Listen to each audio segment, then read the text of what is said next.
Chez vous, dans les Alpes de Haute-Provence, depuis lundi, nos reporters Caroline Philippe et Rémi Inc ont posé leurs valises à Digne-les-Bains pour prendre le pouls de la campagne présidentielle et être au plus près de vos préoccupations. Bonjour Caroline Philippe.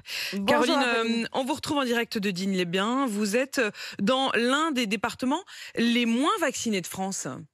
Oui, 70,2% des habitants ici ont un schéma vaccinal complet contre 78,6% au niveau national. Et les Alpes de Haute-Provence, c'est aussi le département le moins vacciné de la région PACA.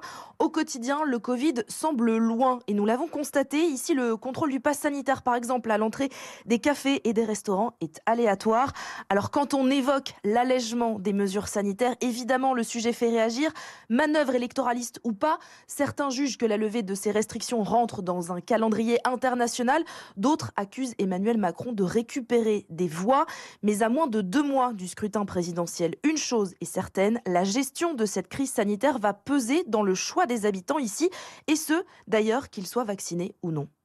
Je m'appelle Philippe, je suis plus retourné au cinéma alors que je suis un habitué des salles depuis mi-septembre.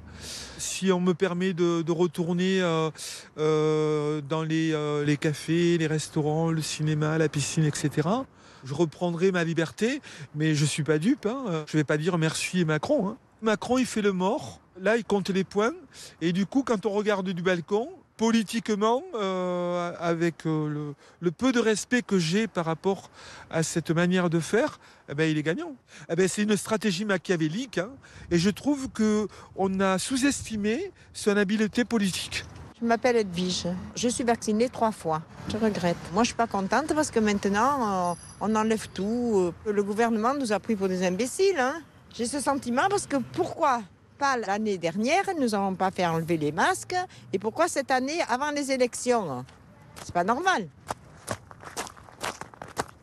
Je m'appelle Patrick, j'ai fait le choix de ne pas me vacciner. Ça m'a ramené vers l'essentiel, à savoir qu'est-ce qui était important pour moi. Est-ce que c'était d'aller au restaurant ou est-ce que c'était d'inviter des amis à la maison?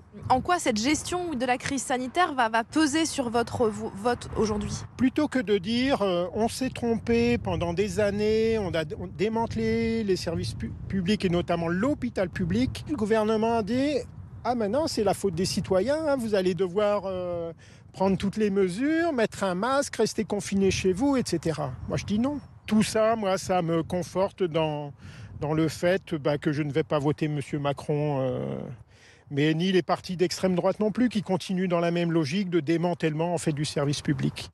Et dans ce désert médical, la question de la santé est au cœur des préoccupations. La santé est le deuxième thème qui comptera le plus dans le choix des Français lors de cette élection présidentielle. Merci Caroline. Caroline Philippe en direct de Digne-les-Bains avec Rémi Inc. Bon retour à Paris. Lundi prochain, nouvelle semaine pour RMC chez vous et nous passerons la semaine à Angers dans le Maine-et-Loire à moins de 2 mois maintenant du premier tour des élections. Il est 7h11 sur RMC.